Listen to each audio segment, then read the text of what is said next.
There was this one time that I was just longboarding down a hill at sunset. Everything was perfect. Yeah. I don't know how else to describe it. It was quiet, it was golden hour, cool summertime day, and everything felt so serene. Yeah. And so tranquil. And I was still obviously obsessed with this idea of like community building, but I thought to myself in that moment, like, this is how I want people to feel. Like, I don't want them just to be happy. I don't want them just to be engaged. I want them to be at peace and tranquil, to be serene. I don't know. I've always had a thing for Italian, so I looked up what serene meant in Italian, and that's how I got Sereno. I love that. And that's the whole concept, is like, we want to build communities that help people feel at home, like at peace.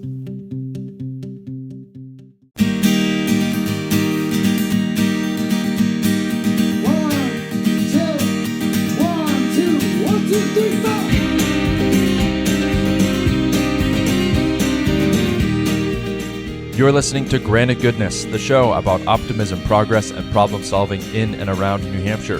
My name is Andy DeMeo, and today I'll be talking to Jon Noury-Elliard. Jon is the creator of New Hampshire Rocks and its nonprofit partner, Sereno. New Hampshire Rocks is a dynamic digital ecosystem for local economic support where community, tourism, and local economies intersect. We talk about everything that's great about New Hampshire, why people love to visit it, how to balance the opportunities of tourism with some of the challenges, making business and marketing more human-oriented, how and why Jon came up with the idea for New Hampshire Rocks, and many other things on this episode of Granite Goodness. I hope you enjoy it. This episode is shared in partnership with our friends at New Hampshire Rocks. Learn more at nhrocks.com. Jon, welcome to Granite Goodness. Thank you so much. It's an absolute pleasure to be here. I hope so. We're just getting started. It could, by the end of it, you might have a different view. Who knows? Well, I mean, this is the second time we've talked, so like, that's true. I don't think it's going to go that way. You know, it is nice. Some people who are like more professional about their shows and stuff, like they'll do like a pre-interview conversation. Mm-hmm. I don't do that. Like I don't know that I have the time always, but you know, we met kind of organically and we got coffee and it was wonderful. And you know, you do just about the darndest cool thing I've ever heard of in my, just the darndest New Hampshire thing.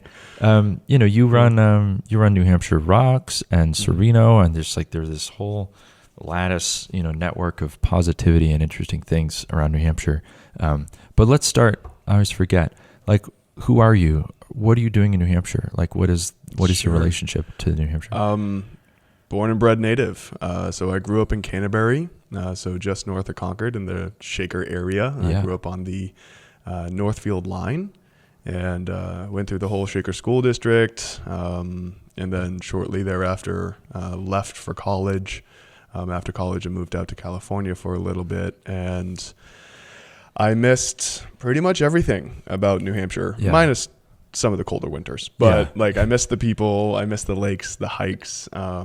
You know, it's having family here is pretty amazing too. Mm-hmm. And you know, I had always had this when I was younger. I always thought that you can increase happiness in humans and individuals by improving community structures. Yeah. And while I was living in California, I was taking a look around, and I really realized like New Hampshire's where I need to be to do this. And there's something warm about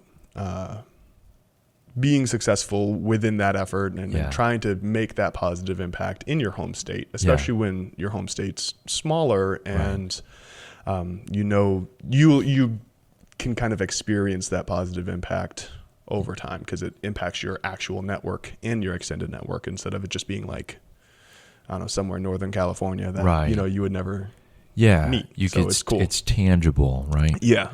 Yeah, and you had worked, like, you spent some time in state government doing some pretty interesting things. Like, give me the 10,000-foot view of, like, you know, you leave, you come back, you end up, you know, in, what is it, the Department of Tourism or Economic Affairs or whatever. Yeah. So it was kind of interesting.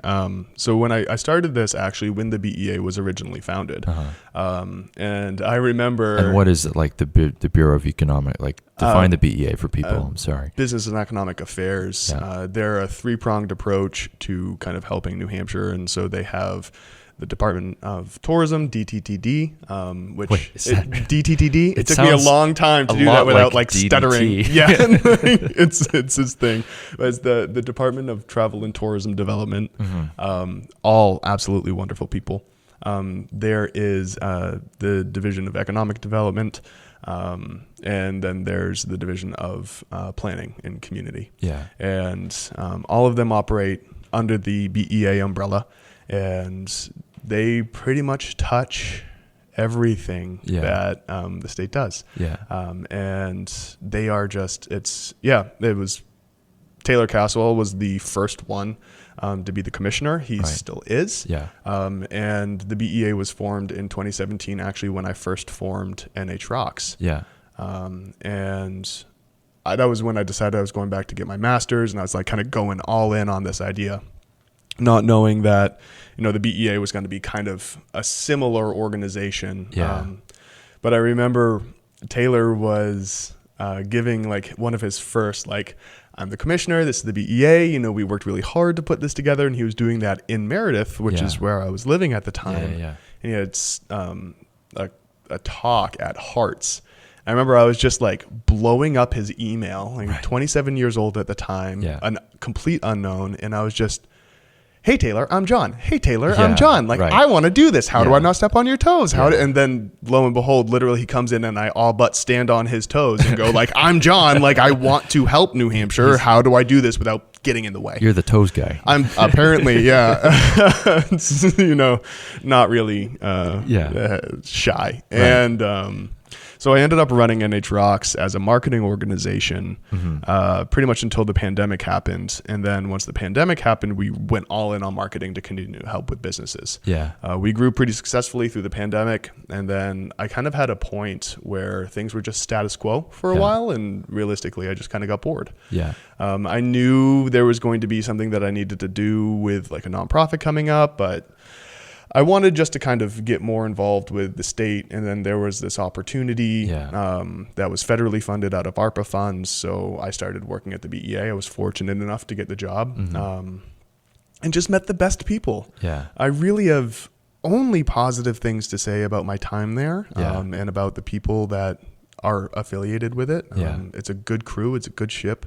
I've heard the same from James Q. Wallace. Yeah. He had a lot of positive things to say about his relationship with them. So it seems to be the sentiment. It's awesome. And, and they did a really good job with a lot of the financial allocations that they got out of COVID funds. Yeah.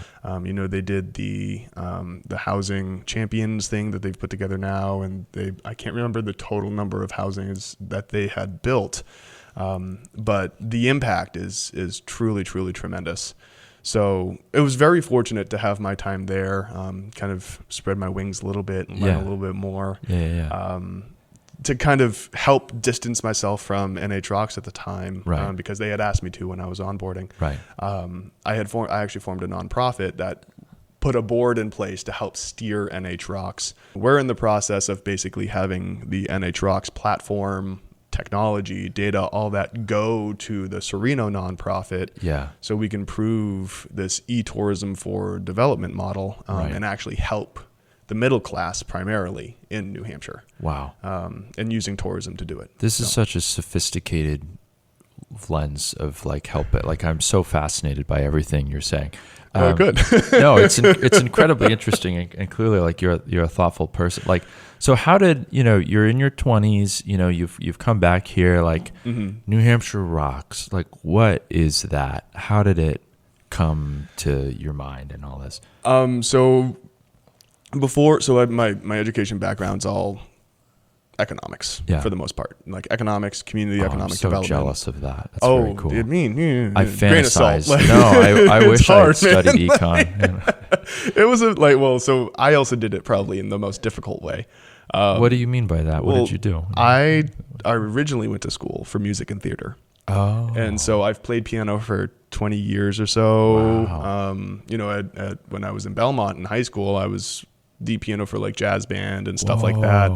I learned a bunch of different instruments, and I originally went to college for that. And then when I was rowing and doing music, I just kind of got burnt out between all of the things and decided I needed to Can't change imagine it all. why. Yeah. You're out there on the boat playing keyboard. You're like, I'm tired of playing piano every morning on this river. Yeah. I got to change my life. Something's got to give. Something's got to give. You know, it's not good for the piano. It's not good for me. Right. I hate having to get these pianos. They get wet. They wear out. Yeah. And getting the grand piano on the, the guys in the rowing team hated me. Yeah, but it was just too heavy for the boat. Really. Right. It's just not fair to them. I'm glad you chose to become an economist instead.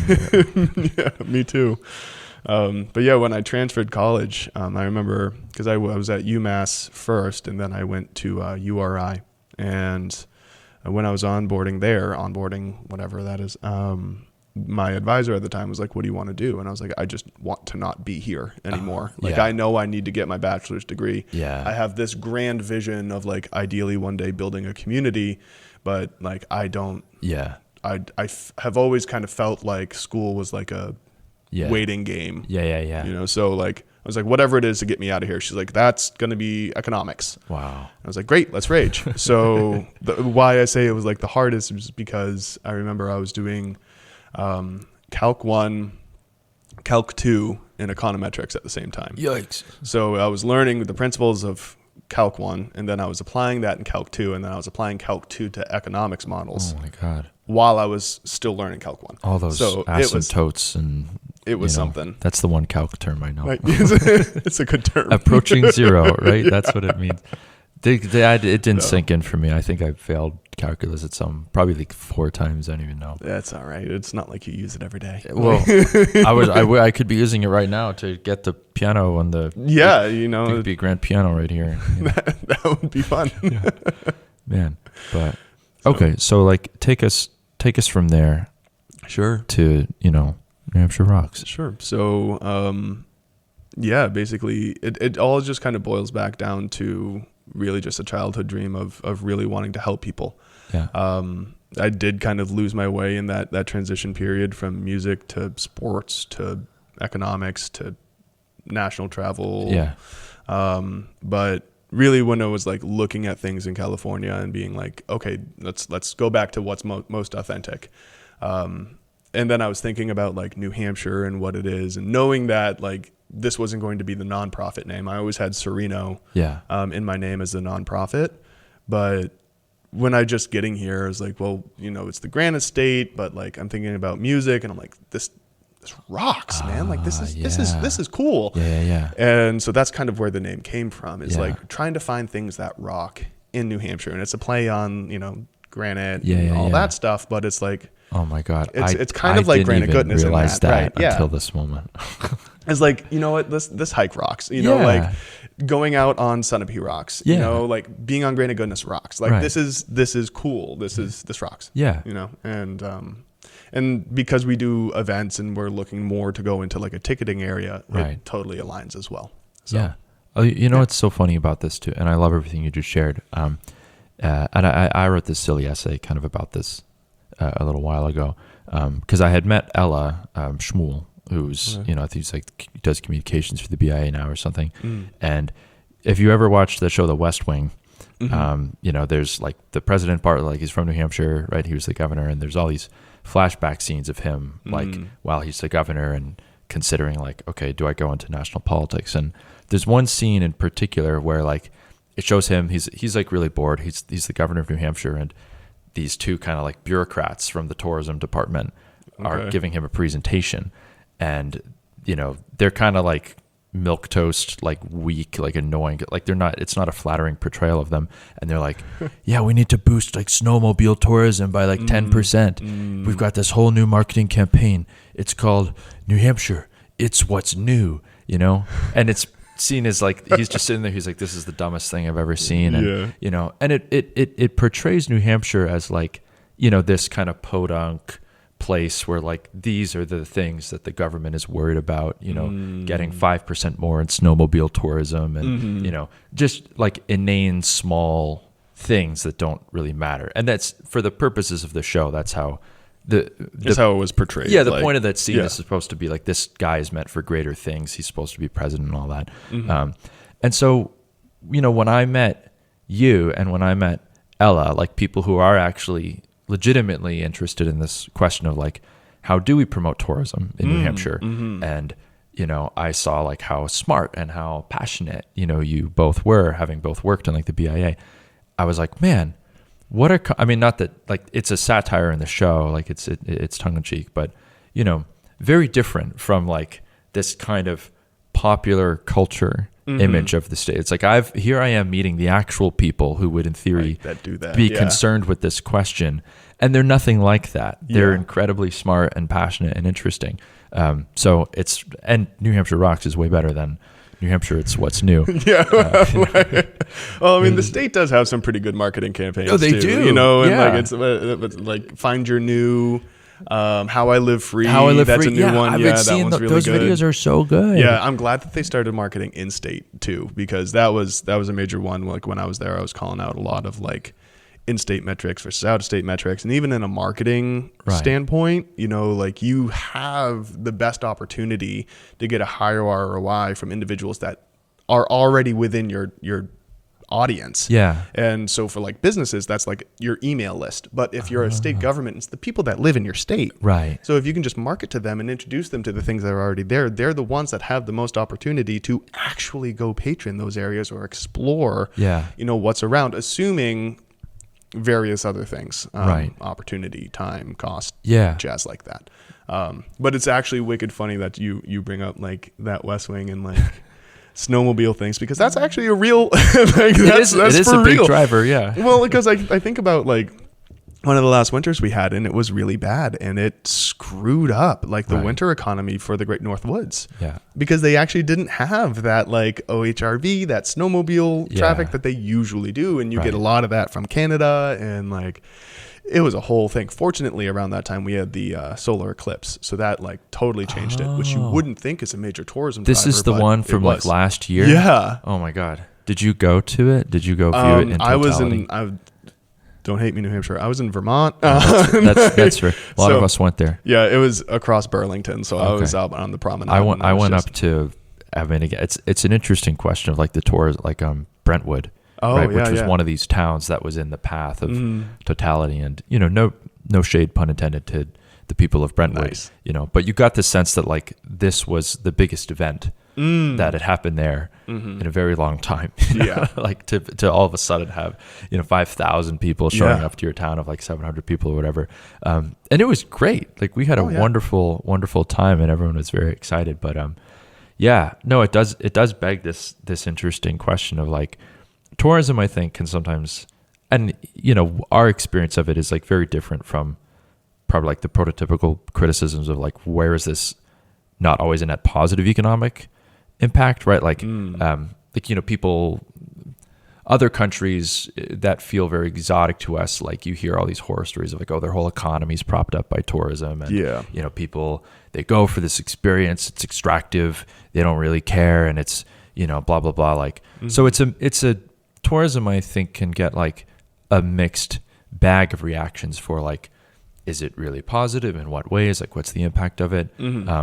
So in that line of thinking, I'd love to hear your views of like, how did you come to this place of thinking of tourism as a way to, hone in, to help people, to build community? Like, how did all these things coalesce in your head, I guess? Really, it was this one research paper that I read that was talking about e-tourism for development. And e-tourism, what? It just fully convinced me on this whole structure. But what is e-tourism? Kind of being like basically just using digital tools to find things to do. Like if Google were less of a all-around search platform and more of like, this is like specific to finding things to do, not just like answering all questions. Right. That would be more in the line of like a tourism kind of structure where, like, I guess if you even look at like Visit NH, like visitnh.gov, great website, go check it out, all that stuff. After you check out NH Rocks, it's no big deal. But very smooth. Yeah, thank you. But you'll see like on their site too, it's directory listings, like things to do, an event calendar, kind of stuff like that. We have similar things as well. Ours is a little more personalized, but like that's kind of the idea idea, is if you have a platform that showcases what I refer to as secondary tourism markets, which is really where we want to kind of grow. Yeah. You can, because the state gets people in, we can help move people around. And that's really the aim. And that's kind of what I mean by e-tourism, is like you have your phone in your pocket. You can go to one of these sites or app eventually, pull it up and find something to do without getting sidetracked by other searches. Yeah. And then once you find that thing to do, you can either save it or go do it. Yeah. And like when I was in Burlington last time, as a great example, I went to helloburlington.com. Yeah. I have no affiliate with them whatsoever, but they did help me find a restaurant. Yeah. I went to go to the restaurant that night, had a great evening. It was me and my friend, and that was that. And without that, I never would have probably found that site, or I would have just spent, I don't know how much time just kind of walking around. Yeah. Right. And so that's kind of the e-tourism side of piece of this, where we're kind of differentiating and where I want to see like the NH Rocks platform go, is what I'm referring to as like a DMO plus. Mm-hmm. So DMO is a destination marketing organization. We have a few in New Hampshire. The chambers can largely kind of be considered that, but the big ones are more regional. So they cover the tourism regions. Sure. So that is the White Mountains Attractions, Lakes Region Tourism Association.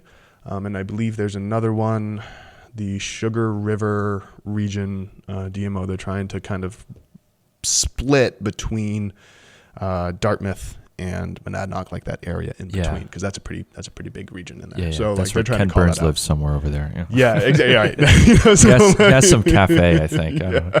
Every time I'm over there, someone is like, Ken Burns owns this cafe, and I'm like, I didn't know. Why do you know that? Yeah. Oh, well, there's so much lore in New Hampshire. Yeah, exactly. It's right. crazy. That's the fun of it. You might see him at a gas station. Yeah. So that's what that is, and they all kind of do the same thing, where they showcase what there is to do in their region and things. What we want to do is the plus, and what's the main differentiator there is an engagement piece. Mm-hmm. So on the NH Rock site now, like we have directory listings and an event calendar. You can sign in, save things to do, favorite things to do. Yeah. But we want to scale it up. Like we just have partnered with NH Made. And so we set it up so that we run all of their tech systems, and we have an agreement that Sereno, as the controlling entity of NH Rocks, gets a platform fee for all online sales. And so now you can go to NH Rocks, shop locally, and it can advance the mission. We want to recreate that with event ticketing, and eventually with stays as well. So when you're on the site, think about it as like a generalist platform, right? As a combo of like Yelp, Airbnb, Etsy, and Eventbrite. And then so you can actually like find things to do, engage with things to do, share those with your friends, and then every single time that you transact on that platform, it goes to forward a positive community-based mission for New Hampshire. And that's what the overall structure is. That's what eTourism for Development is it's kind of like finding a new way to get a rooms and meals tax off of a digital platform to enable community development projects. So on the Sereno side, we're working on two main projects, I guess three if you consider the platform, but it's obviously the NH Rocks platform, building that out. We want to build a new coalition of kind of like the BEA. But without it, because it's not a government, it's a nonprofit organization, so we don't have as much red tape, which is nice. But we want to get as many like very high profile, motivated, connected individuals involved on that. And then we want to start in on our first project, which ours is actually going to be middle class housing. So it's a little bit different than other coalitions out there. It's part of the reason why we want to form it. But sign me up. Right. Like, but I'm in. That would be the plan. But like, it's ideally, if a nonprofit owns a building, it's kind of like what any other developer would do. We just own it outright, so we just pay taxes. And then we're allowed to offer housing and rentals for 20 to 30% less than market rate. Right on. I just did a comparison with one of our board members for a property here in Portsmouth. It was an 8-unit. I think it was 1.6 million.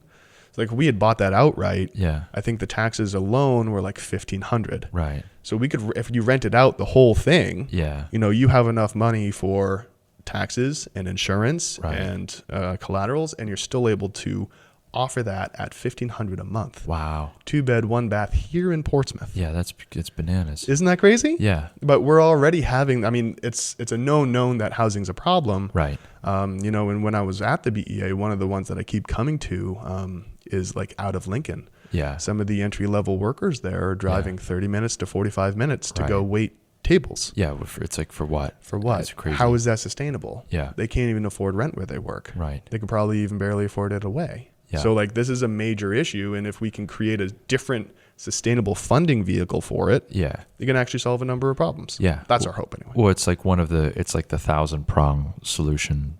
I'm imagining this fork that now is resembling a Hindu deity of some kind. Okay. 1,000 points of solution. Hell but, yeah. but one of them, no, I don't know. But like maybe it's because the shirt you've got on is like, I love that style. Little by the linen, way. like I'm a sucker for it. No, I like it very much.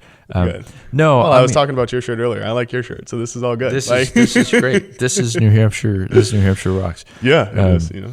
No, what I really like about hearing you talk about this stuff, John, is like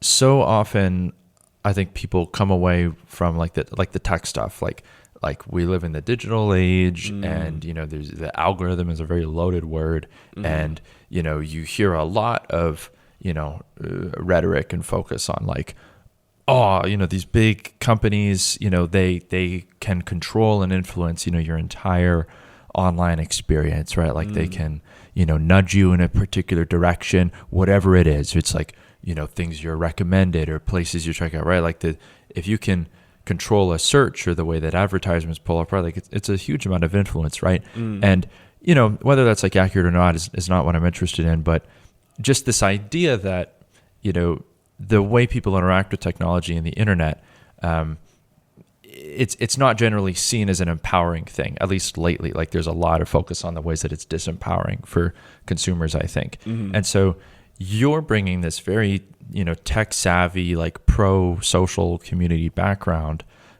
to, you know, all these tools, you know, that you can bring to bear and be like, hey, here's a way that we can leverage all that stuff to make it more human oriented, give you more options, you know, more choice, more, you know, more connection to the thing you probably actually care about, which is like, I'm going to go somewhere, I want to have a nice, authentic experience. And it's very different. You see what I mean? Like, it's just like all the things you're talking about are not usually lines of thinking that I would associate with, like, I don't know, you know, internet searches or big tech platforms or like Yelp and all that stuff. Well, I think a big part of the difference there is it's not profit oriented. Sure. And like when you think about tech, a lot of it, like the quintessential tech bro, right? He's somebody sees an opportunity in the market, and he's like, how can I leverage this, reduce my overhead, maximize profits, kind of that old equation. But that's not how we're looking at it, because the end result isn't profit. That's why even in the housing, like commercial space, we would want to reduce the rents that we offer things by 20 to 30%.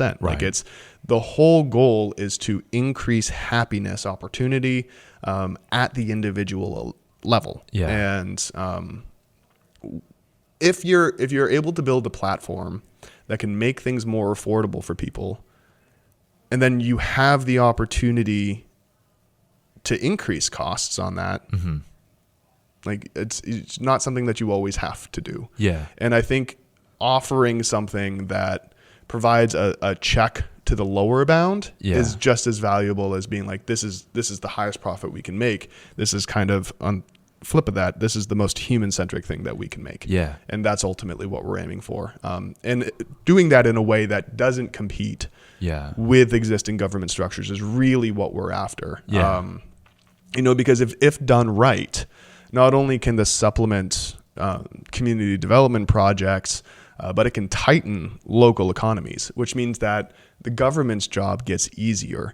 They don't have to worry as much about spending money to move people around, because we're doing that, which means they can maximize their own tax dollars. If they have surpluses, they can put that into better planning or better tax breaks to get larger businesses in here, or more human-centric businesses. You know, so there is a way that we can do this with the government or with the BEA and really make New Hampshire rock, like in a meaningful way. Yeah. And that's really what we want to do. Oh my God.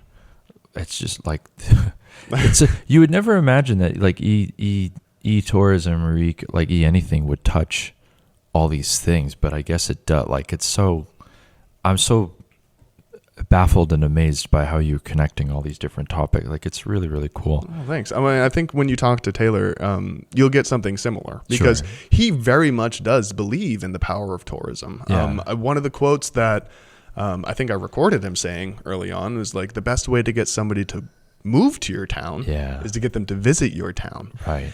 And so if you're thinking about in-migration on a state level, it's marketing, right, which is tourism. Yeah. And so, I mean, if you're very intentional about how you market and you don't fall into over-marketing an area, then you can minimize, those impacts. Kind of like to your point before, where if you're talking about tourism and the sentiment around it, I guess the best one to look at is kind of like an Airbnb structure, where like early on, it's a great model in rural communities to get people to visit these areas, maybe get the homeowners additional income. Right. But if it's unleashed and now people are building homes or reserving homes specifically for Airbnbs and they're not offering that, like, so it's a balance. It's because you can help it scale.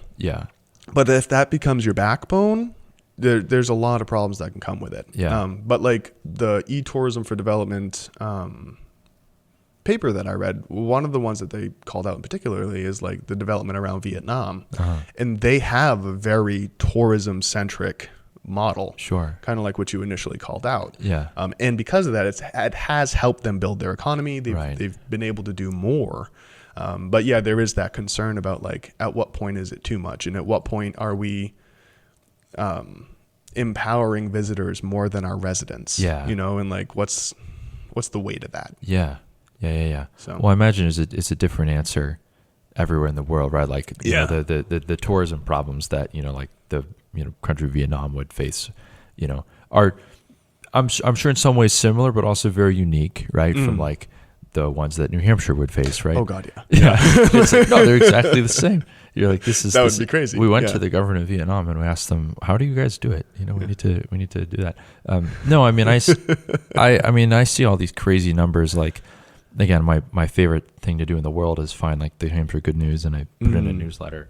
And one of them was like, the BIA or the tourism, department, I think they were forecasting that like 4 million people are going to come, or that they came and visited the foliage here in the fall. And it's just like, like, I can't even conceive of that. It's crazy. But it's extraordinary. Like what a lucky thing that all these people want to come and visit, right? Yeah. So it's like, how do we channel that in a way that, yes, gives us economic stimulus, but also reflects our values, as a state and as a collection of communities, and it's a very good, like, again, you would probably know this better than me, but like, you ask people like, what's the special, like, what's the New Hampshire secret sauce? Like, what is a thing that's really unique about here,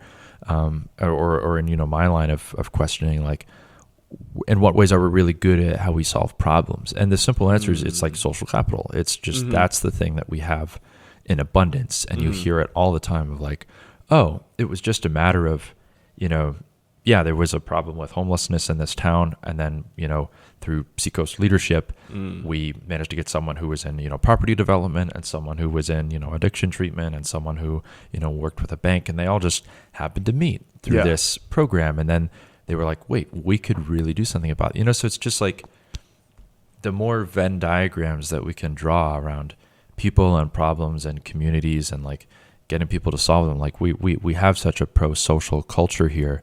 It's very unique, I think. And I love hearing about all the different, like it clearly just seeps out of your work. Thank you. I mean, I agree, that like New Hampshire's greatest asset is its people. Probably followed shortly by its outdoor recreation, but like, or education, we have some tremendous people here, which is great for you in particular, because like you'll never run out of tremendous people to talk to. Never. Which is amazing, especially for like such a small state. Yes. But we punch above our weight. That's what I like to say. All the time. And it's really, really rewarding. But that's also why, like, when I was thinking about coming back here and doing here, I was like, this will be the place. The only thing that'll like kind of get in the way would be like that Yankee mentality. Yeah. Or somebody that has been fighting the fight so long alone. Yeah. That like sometimes it's hard to pull your head up at that point. If you've been hiking a trail for so long and you've just weathered and picking your head up and taking a look around to realize that you might have people behind you now. Yeah. Is hard. It's a nice hiking metaphor for yeah. very apt. I think about that a lot. Like, yeah, but I mean, there's that all over the place, and that's a main part of why we want to form the coalition that we want to form, which does kind of mimic, the BEA structure, where it would be economic development professionals, tourism professionals, and planning professionals. Yeah. But we want to get them into the room to talk about the silos that exist. Yeah. Efforts that are already underway, and how we can kind of connect the dots to supplement what the BEA is doing so that we can actually solve some of these problems. Because, I mean, to your point about homelessness, we can do the same thing for middle-class housing. We can do the same thing for primary tourism saturation, meaning like the impacts of, like, if you think about Artists Bluff in the fall, like trying to hike up what should be like a 10-minute hike becomes a 60-minute adventure because it's so Instagrammed now like it's where people go. But if you get the right people in, you can do this. And then you can even solve additional problems. For me, like and this will be for my planning nerds out there, but like new urbanist design theory in relation to community planning, to me is key. Essentially, it's just human-centric planning where like you can just walk to where you want. It's a return to old world kind of planning, where mixed use, highly walkable, multimodal transportation. Got a couple blacksmiths in there. That would be, that would be one of my old college buddies thing. He'd love that. But that's the idea, is like, or like one of my, the VP on Sereno was talking about, let's start another project or raise money so that we can help supplement businesses so that they can be on Main Street. Because he lives in Nashua, and he's thinking, like, if you have a cobbler that's downtown Nashua, if they go out, like I believe there's one now, but like if they go out and say a new store was coming in, there's no way they'd be able to afford the rents on that if they're a cobbler. So if we can offer some kind of grant in addition to working on middle class housing to supplement this and create these walkable mixed use communities, economic mix, business, public, private, like all of that. And then we consider outdoor rec, planning for that, maybe using arts and humanities to create signage or add vibrancy to our downtowns in a way that goes against like the corporate scope creep. Look at what's happened to the McDonald's. It's very weird. It's horrible. I remember that. I mean, I'm not like a fast food guy, but like I remember growing up and seeing like the McDonald's. They were so colorful and fun, and now they're just sad corporate. They're a boxes. Shadow. But like that's something that I think we can fix, and if we can do that on a community level, I think I genuinely am convinced that we can help people be happier and be more secure through this. Well, and maintain, what makes their communities and their towns unique. Yes. Like that to me, one of my favorite quotes, the guy who started the Alnoba Center, which I think is over in Barrington, really cool group of people. They're like this big retreat center. Nice. Yeah, they're a bunch of crazy, smart people who are just very passionate about, just doing all these interesting things. But he was giving a commencement speech once, and he was talking to students, and he was like, look, the world is trying to put you into a box like all the time, everywhere. There's pressure to like conform, not be different, like do this. And he's like, your mission is to resist that at every imaginable turn. Like that's what the world needs you to do, And I just think like the simplicity of that statement is so genius to me, because I think he's so right.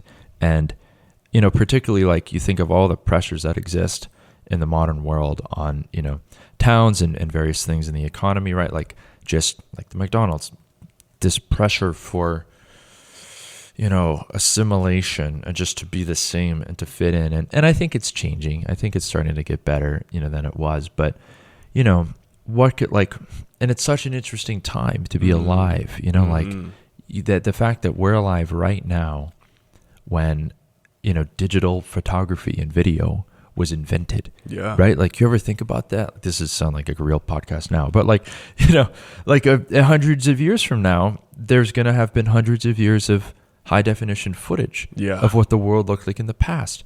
That's never been true. Like, we happen to be alive at this critical, fascinating change in time where it's like we're able to document and experience and like just see the world in ways that, were less true in the past. And so it's just this clash of like modernity and tradition that's unlike anything that I think has happened before.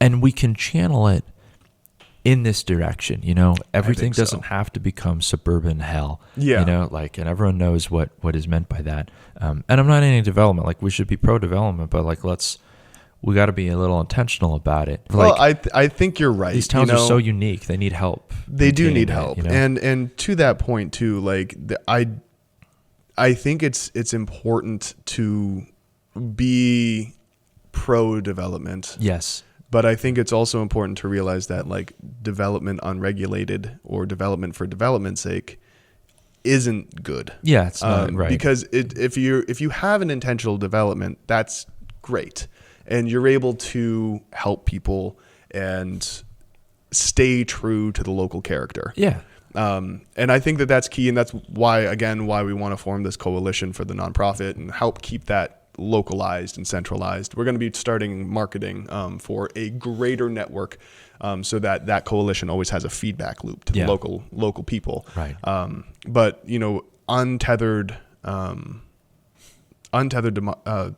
development, excuse me, is dangerous just because Unleash it does McDonald's. lead to that that corporatism of like the McDonald's, or it feels inhuman. Yeah, it's just fully cookie cutter, and it just robs people of their character. Yeah. And then to your point, no matter how much they resist of being in that box, if all of the systems around them, including the one that they can afford to live in, is a box. Yeah.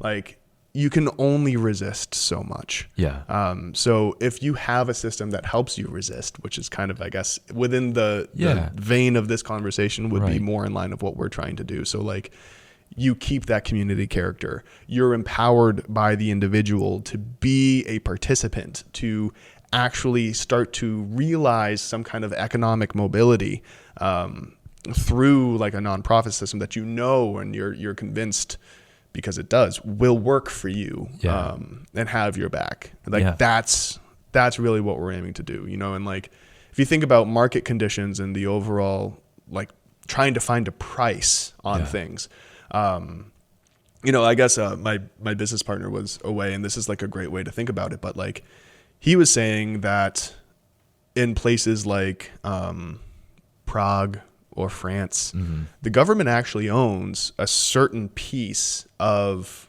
like businesses or rents or actual like actual businesses. So like, the government would own a brewery, and that brewery intentionally prices their products lower so that it provides a lower bound on the market. So the market doesn't just run away and maximize profits across the board, because then they have this anchor that's just basically being like, sure, you can go ahead and buy a $16 beer if you want, but like, we have one that's really good that's $4. Yeah, it's a price signal. Right. Yeah. And so that's ultimately like, because I don't think that's going to happen here in America. Like, if the government started coming in and being like, we're going to own houses and we're going to anchor rates and we're going to do all this, there'd probably be some pushback.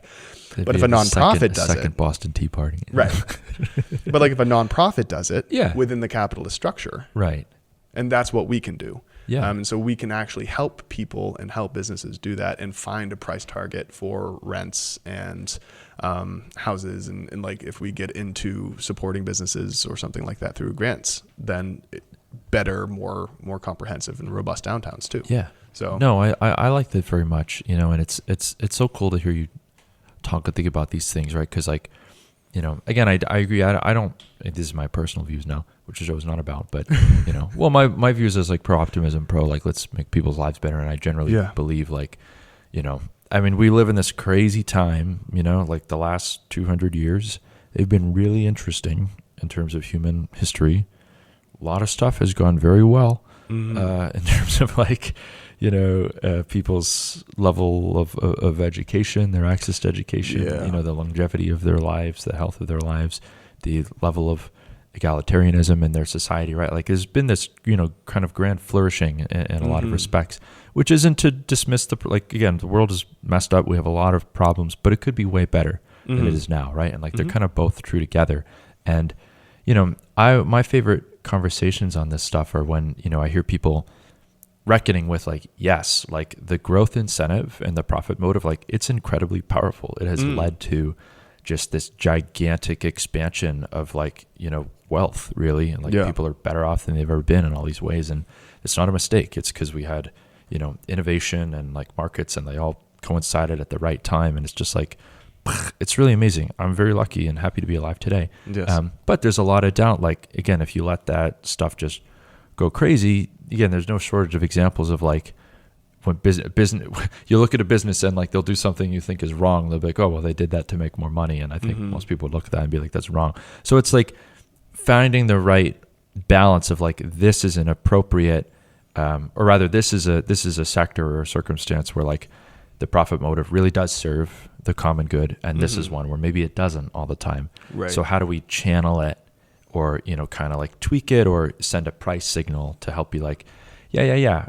Having one, not-for-profit fish in this little pond will like, help get the others in a direction that we think is better for the development of our community, right? Absolutely. And I guess to your point, the way that I guess kind of understood you saying that is, I don't know what I just said. Well, I think it was insightful. At least, so correct me if I'm wrong here, but you're right. I think, like speed of progress invariably leaves people behind. Sure. And especially when it's in a capitalist structure and you're working on profit generation, kind of despite the bad. And, you can also still show growth while hiding negative impact kind of through those numbers too. Right. Like if somebody in a market condition, they make $10,000, but everyone else makes, $10. Yeah. The average is going to be much higher than the actual allocation of those dollars. Right. So you can kind of fudge it a little bit. But I mean, to your point, this is a very fortunate time to be alive.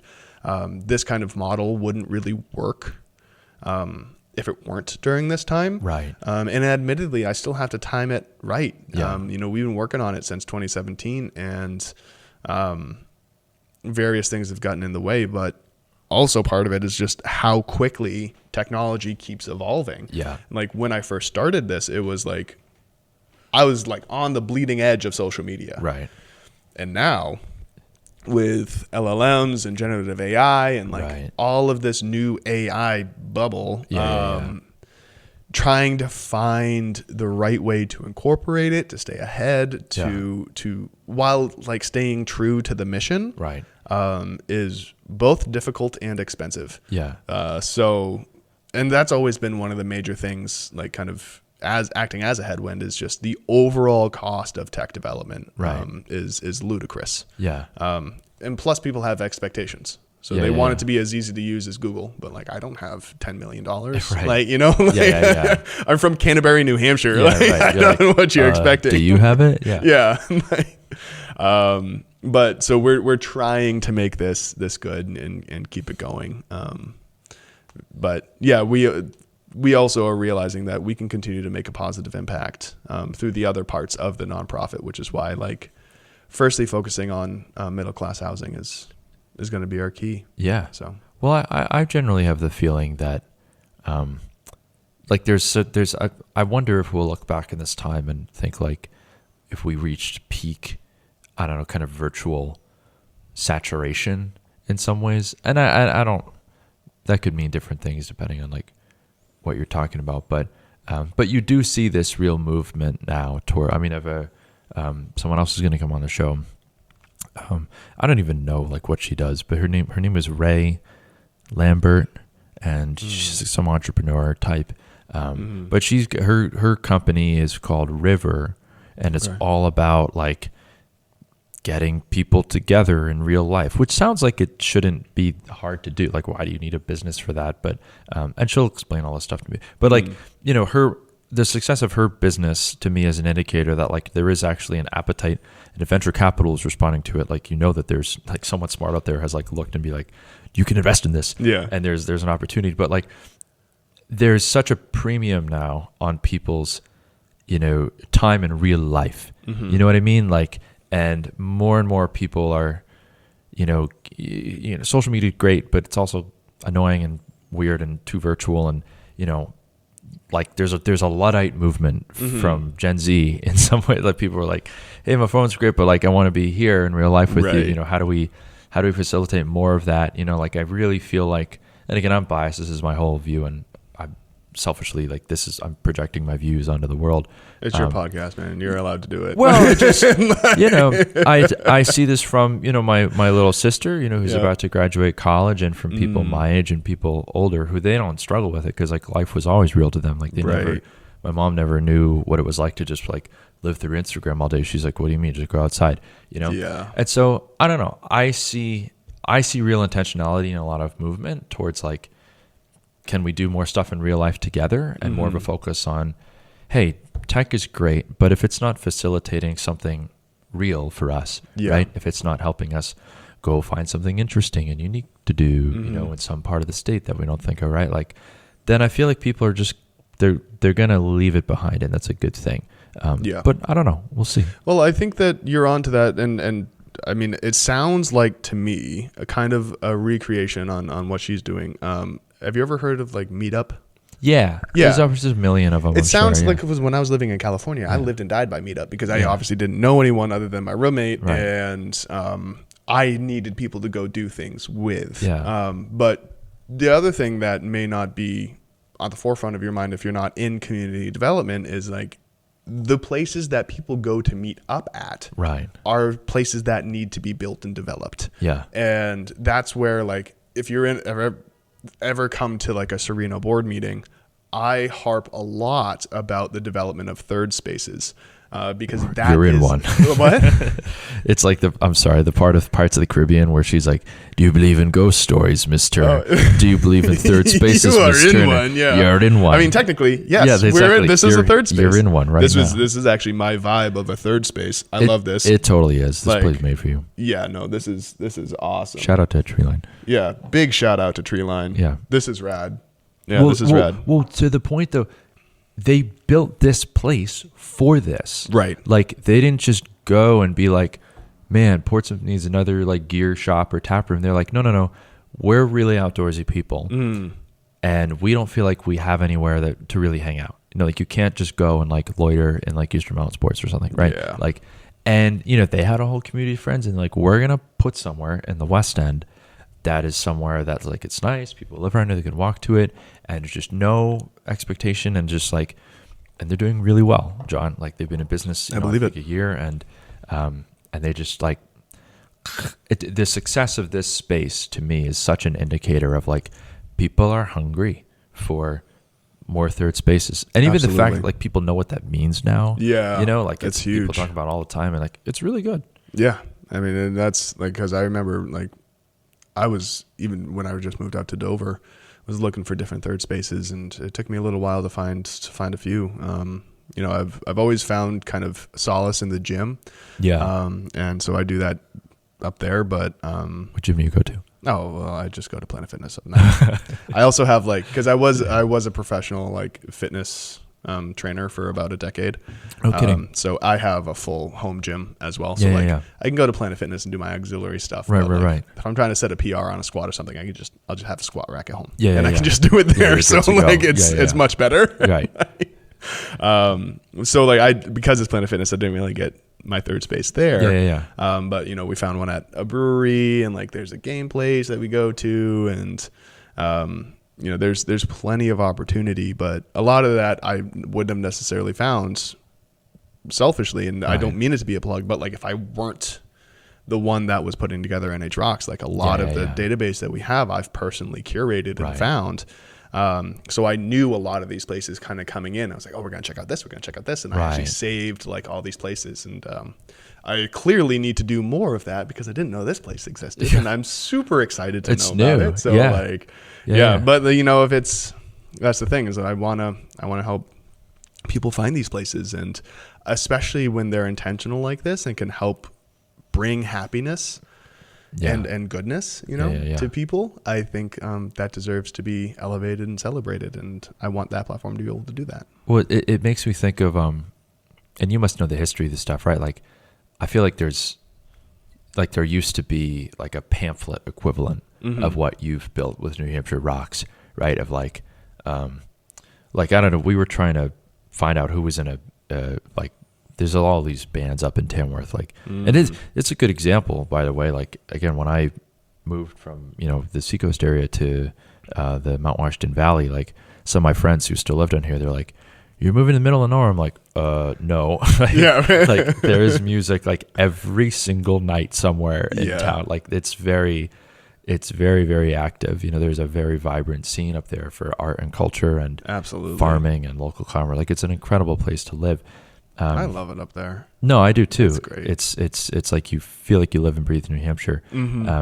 But we found some someone we were trying to figure out, like, did my mom see a particular fiddle player 30 years ago at the last time that she had been to Tamworth? Yeah, so we Googled it online, and we found some ancient pamphlet issued by the state government that was like, here's a collection of all artists or bands or musical groups recognized by. So I'll find this thing later and send it to you. Yeah, please. I'll be hyped. But it was literally like a government kind of booklet of oh, here's musicians in the North Country, or here's musicians in the Seacoast, and here's artistic things. And I was like, do they just publish this like a farmer's almanac? Like they just publish this list of interesting curiosities and people, and so I feel like what you're doing is a far more efficient, modernized version of that. Just more modernized, it's just tech backed, but the sentiment I think is all there. I definitely don't think that NH Rocks as a platform is novel in its whole thing. Sure. It's a directory listing site. It's a destination marketing site. There are plenty out there. Like SimpleView is the industry leader for building these kind of sites, and they were recently purchased for way too much money and all that stuff. So it's not a brand new consideration. Am I doing it in a very difficult way? Yeah, being the one that codes it and builds it and does it, just having to learn studying econ. Yeah, just like studying econ. Yeah, there seems to be a pattern there. Yeah. Why go around the wall when you can go through it? Yeah, exactly. And then you end up just being jacked the whole time. It's You're fine. but we got ripped along the way. Yeah, it's not about the end result. It's the friends you make along the way, right? It's the thing. Yeah. But but I will say we're fortunate now to have a technology back when I don't have to worry. I can hit more people or reach more people with less money than a standardized print. Right. And that to me is great. I will say probably the novel thing that we're doing is this e-tourism for development structure. If somebody listening to this has knowledge about another company that's actively doing it, that would be great, because as far as I know, we're the only ones actually going after this in a meaningful collaborative manner. But if there's someone out there that's already having it, the closest that I've found is actually out of he was a previous chamber president from Wisconsin or something, and now his thing is DMOZ Pros Productions, something like that. I talked to him briefly, and his whole concept was thinking about trying to give chambers and economic development organizations, which work kind of parallel to each other on similar projects, but tourism and economic development, one single brand that they can kind of work out of. And this is really just a conversation that's happening on the West Coast. So we're the first ones really, as far as I know, on the East Coast that's doing that. Yeah. We're trying to give, not just tourism, economic development, but also planning. Right. A vehicle to act through And that's what this Sereno concept is, and that's what this e-tourism for development is. So like it's already something that's other people are close to. But yeah, so like we're at a weird mix of like, fortunately it's tech backed and we don't have to send pamphlets anymore and let people know these things. But it's also at a weird place within like a nonprofit government structure where you're trying to take basically legacy systems and bring them into a more streamlined and collaborative fashion. And I mean, that's the heaviest hill to walk up right now. Essentially. But you get jacked walking. But you get jacked along the way. You know, that's the thing. People miss that about Sisyphus. I was about to say that. He was yoked. Dude's got a broad back. Like, he's got it going on. If he stops for a second, you'd be like, damn. Right. You know? Yeah. He knows what's up. All right, John. Couple final questions for you. We're almost at time. You had mentioned earlier that you had the name Sereno, like you had decided on that a long ago for, what you're doing. Like, what does that word mean to you? What is that? So it comes from a moment, and it was when I was in high school. I was longboarding. So I always was like obsessed with the surf culture around the time, it was like you seem like Disney a surfer Channel guy. movie. Yeah. Oh, I love it. Wait, we could have been talking about, I know exactly what you're talking Johnny Tsunami. Yeah. Like, yeah. Is that and like Brink and like all these the like. Next time we talk, it's going to be just that. Just Disney movies and shows? Just Johnny Tsunami, actually. On game. Yeah. That people used to nickname me Johnny Tsunami. Like that was my whole vibe. It was my whole thing. I'm literally going to introduce you as that when I do the intro for this podcast. I'm down. No, that's fine. That's cool. I like that one. Yeah. I don't like Johnny alone, but Johnny Tsunami, sure. That's fine. Very different vibe than Johnny. 100%. I even have like a nice little like flowery kind of polo I can wear next time, it'll be nice. Perfect. But because of that, I really got into longboarding, and there was this one time that I was just longboarding down a hill at sunset, and everything was perfect. Yeah. I don't know how else to describe it. It was quiet, it was golden hour, like a cool summertime day, and everything felt so serene. Yeah. And so tranquil. And I was still obviously obsessed with this idea of like community building, but I thought to myself in that moment, like, this is how I want people to feel. Like, I don't want them just to be happy. I don't want them just to be engaged. I want them to be at peace and tranquil, to be serene. Yeah. And then, I don't know, I've always had a thing for Italian, so I looked up what serene meant in Italian, and that's how I got Sereno. I love that. And that's the whole concept, is like, we want to build communities that help people feel at home, like at peace. Wow. So I had no idea what to expect, but that's such a cool answer to that question. I feel Sereno just talking to you. Oh, well, thank you. Same all right, thanks. What does live free or die mean to you? Life's not worth living if you can't be authentic. Yeah, that's it.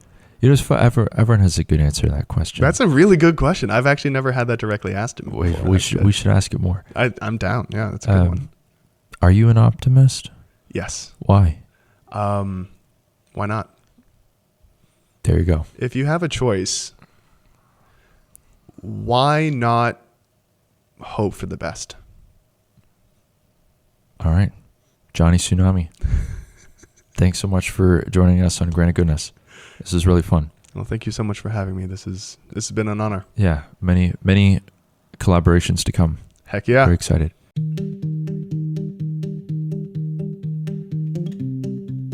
Hey there, thanks for spending some time with us, and I hope you enjoyed the conversation. You can learn more about today's guest and how to get involved with or support their work in the show notes. If you'd like to suggest a guest for the show or have any good news story tips, shoot me a message at hello@granitegoodness.com. Music for this episode was provided by the band Sneaky Miles, who hail from Newmarket, New Hampshire.